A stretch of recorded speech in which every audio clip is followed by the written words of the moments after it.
Yang namanya gratis, mestinya syukurin aja kan ya. Beda lagi nih sama yang lagi happening. Ya, para pengungsi etnis Rohingya yang ada di Lok Semawe, Aceh. Dari kabar yang beredar, diduga mereka lagi makan ramai-ramai di sebuah ruangan di kamp pengungsian.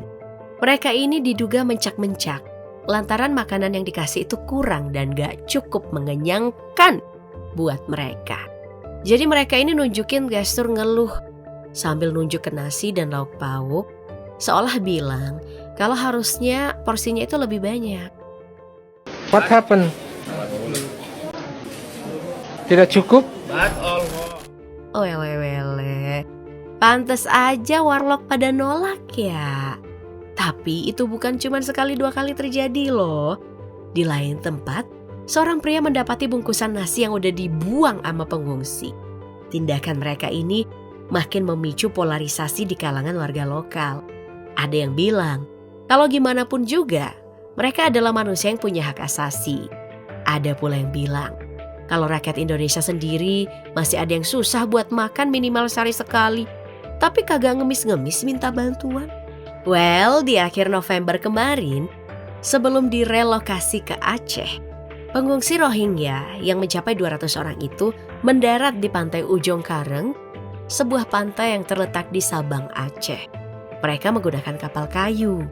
Nah, dari laporan kepala desa setempat, sebagian dari mereka ini adalah perempuan dan anak-anak. Tapi karena tingkah laku yang buruk, belum lagi catatan kriminal yang mulai meresahkan, bikin geram, sampai-sampai sejumlah warga di Sabang, Aceh membongkar paksa tenda penampungan pengungsi Rohingya di desa Balohan.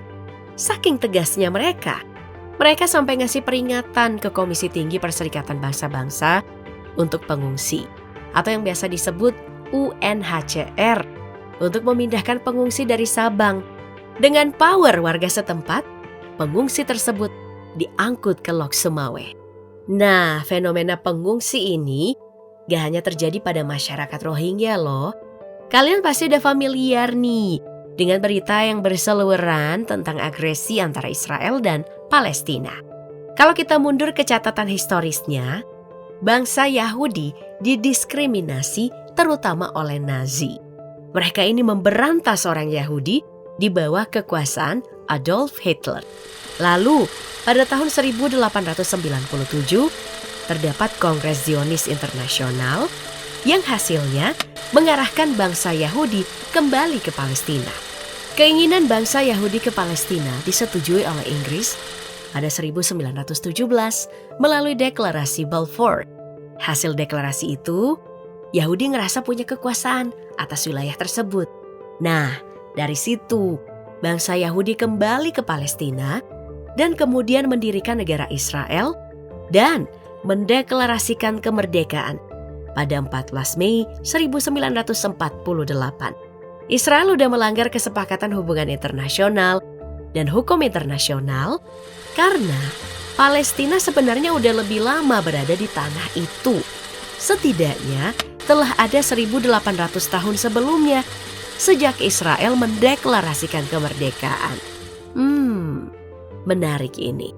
Ditilik dari berbagai penolakan yang dilakukan oleh berbagai negara seperti Malaysia, Bangladesh, Thailand, bahkan sampai ke Singapura. Alasan tak menaati adat dan norma setempat, wilayah yang sempit, sampai ke label imigran gelap.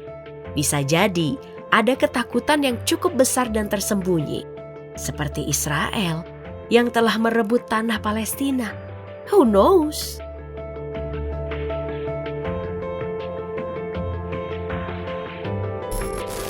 Minoritas yang paling teraniaya di dunia. Label tersebut disematkan pada orang-orang Rohingya. Rohingya merupakan kelompok etnis dari Myanmar yang dulu disebut Burma.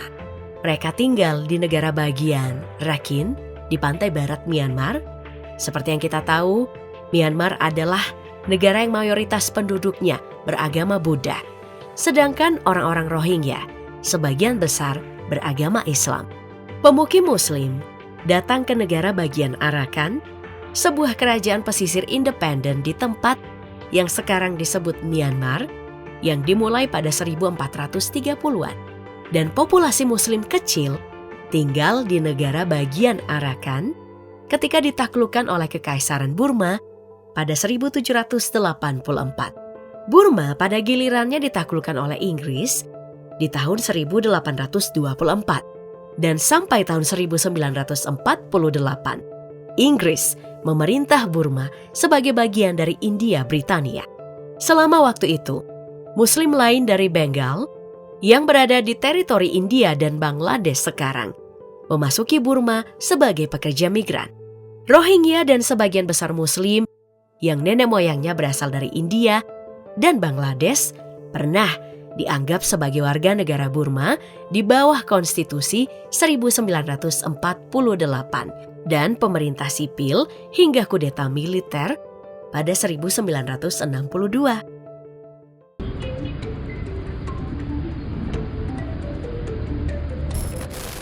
Sampai pada akhirnya, mereka ini ngalamin diskriminasi karena perbedaan agama. Di Myanmar, 90% masyarakatnya memeluk agama Buddha. Sedangkan ya kita tahu kan, julukan Muslim Rohingya udah melekat banget sama agama Islam. Bahasa yang digunakan pun berbeda dengan Rohingya. Myanmar menggunakan bahasa Burmese sebagai bahasa ibu. Sedangkan Rohingya menggunakan bahasa Rohingya yang mirip dengan bahasa Bengali yang berakibat pada sulitnya komunikasi antara dua etnis ini. Ciri fisik pun menjadi faktor yang paling menonjol adanya perbedaan dari kedua etnis ini nih. Etnis Rohingya memiliki ciri fisik yang menyerupai orang Bangladesh hingga orang India.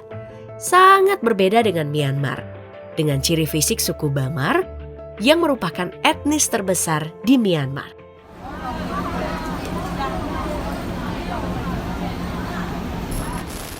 Nah, sejarah awalnya berakar pada penjajahan Inggris di Burma.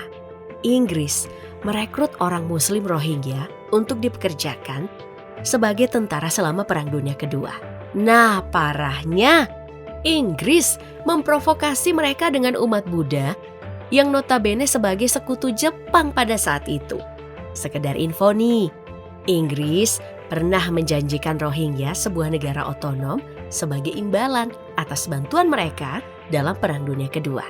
Semacam diperalat gitulah. Jadi tentara mereka dipakai buat bantuin Inggris menaklukkan Burma.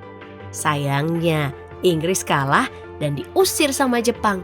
Nah, saat Inggris kalah di tahun 1942 itu, Rohingya menjadi sasaran kemarahan orang Myanmar asli. Stand down! Berdasarkan laporan UNHCR per 31 Oktober 2023 menunjukkan 1.296.525 pengungsi Rohingya yang mencari suaka perlindungan tersebar di sejumlah negara. Bangladesh menjadi negara terbanyak yang menampung Rohingya sebesar 967.842 orang. Urutan kedua ada pada Malaysia sebesar 157.731 orang. Kemudian Thailand 91.339 orang. Kemudian disusul India sebanyak 78.731 orang. Dan yang terakhir Indonesia sebanyak 882 orang. Sebagai negara yang warganya mayoritas memeluk agama Islam, tentu Indonesia menjadi salah satu tujuan Rohingya mencari suaka. Mereka pertama kali memasuki Aceh pada 2009 dan diterima baik oleh masyarakat. Tapi seiring berjalannya waktu, terdapat beberapa perilaku yang dilakukan pengungsi Rohingya yang membuat masyarakat Aceh jadi marah. Misalnya nih, pada Maret 2022, sebanyak 12 pengungsi kabur dari kamp Aceh Besar. Di tahun yang sama, pada Agustus 2022, mereka dikabarkan mencuri kelapa dan melanggar adat. Masyarakat setempat menganggap para pengungsi ini tidak patuh dengan syariat, lalu berbuat onar dan berperilaku jorok.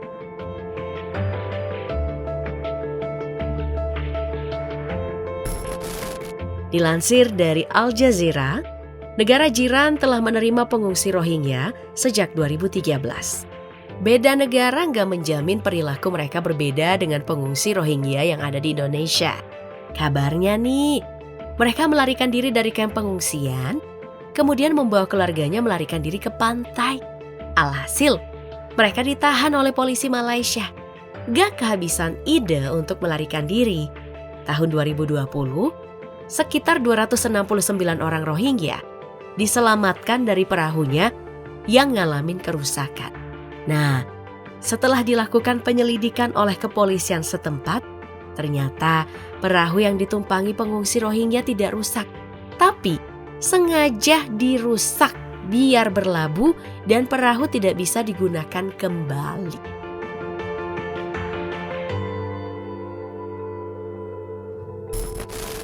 Ya, meski semua kelakuan pengungsi Rohingya bikin geleng-geleng kepala, tapi di antara semua itu ada juga loh sisi lain dari pengungsi Rohingya. Rohingya ini adalah komunitas budaya konservatif yang percaya bahwa perempuan dan anak perempuan harus tinggal untuk menjadi ibu rumah tangga dan bukan sebagai mesin uang. Gimana? Ada yang setuju? Selain itu, sisi psikologis pengungsi Rohingya juga perlu mendapat perhatian nih. Karena mereka menderita gangguan kesehatan mental karena stres dan kondisi hidup yang penuh sesak. Satu lagi nih yang bikin hati cukup teriris. Anak-anak Rohingya menghadapi kurangnya perlindungan karena mereka harus melalui penelantaran, pelecehan, kekerasan seksual, pekerja anak, pernikahan anak, dan kekejaman lainnya. Anak-anak berusia antara 3-14 tahun tidak menerima pendidikan formal karena tidak ada akses ke pendidikan apapun di kamp-kamp.